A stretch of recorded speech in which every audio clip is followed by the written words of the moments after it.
Adolf Hitler's path to infamy began in the unassuming town of Braunau am Inn, Austria, where he was born on April the 20th, 1889. His early life was marked by a strained relationship with his father, a strict customs official, and a deep affection for his mother. Hitler's childhood dreams revolved around art, a passion that would later become a cruel irony given his regime's brutal suppression of artistic expression.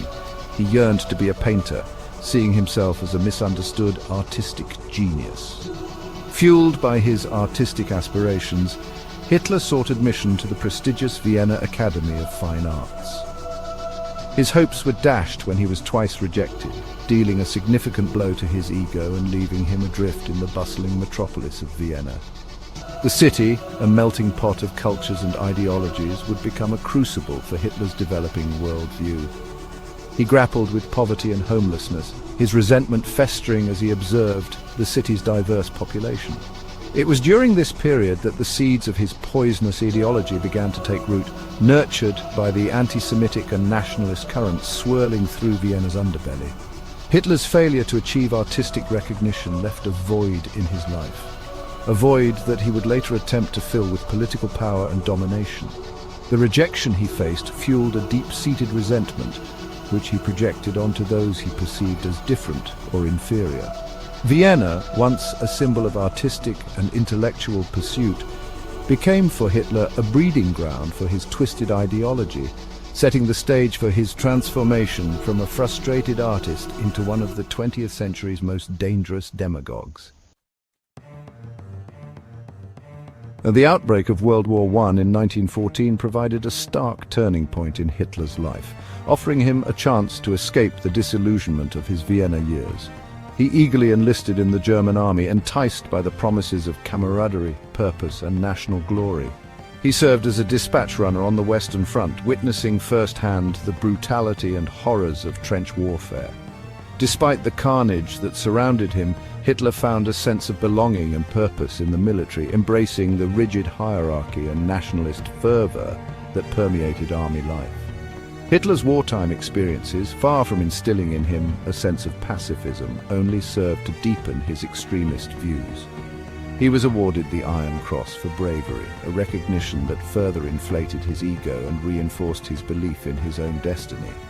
However, Germany's defeat in 1918 left Hitler feeling betrayed and humiliated.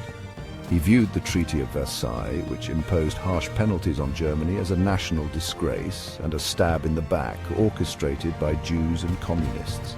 The war had a profound psychological impact on Hitler, shaping his worldview and fueling his rise to power. His wartime experiences fostered a deep-seated resentment towards those he perceived as responsible for Germany's defeat, a resentment that he would later exploit to devastating effect. The trauma of war, coupled with his existing prejudices, solidified his belief in violence as a means to an end and set him on a collision course with history. Following Germany's defeat in World War I, Hitler returned to a nation grappling with economic turmoil and political instability. The Weimar Republic, established in the aftermath of the war, struggled to maintain order as various political factions vied for power. It was during this tumultuous period that Hitler joined the German Workers' Party, a small fringe group that shared his nationalist and anti-Semitic sentiments. Hitler's talent for oratory and his ability to tap into the anger and resentment of the German populace quickly propelled him through the ranks of the party. He transformed the German Workers' Party into the National Socialist German Workers' Party, better known as the Nazi Party, crafting its platform around a toxic blend of nationalism, anti-Semitism, and promises of economic revival. Hitler's charisma and fiery rhetoric resonated with those who felt betrayed by the Weimar Republic and yearned for a return to national greatness. The Beer Hall Putsch of 1923, a failed attempt to seize power in Munich, proved to be a turning point for Hitler and the Nazi Party. Although the putsch was quickly suppressed, it provided Hitler with a national platform and bolstered his image as a man of action. While imprisoned for his role in the putsch, Hitler penned My Struggle, a rambling, hate-filled manifesto outlining his political ideology and his vision for Germany's future.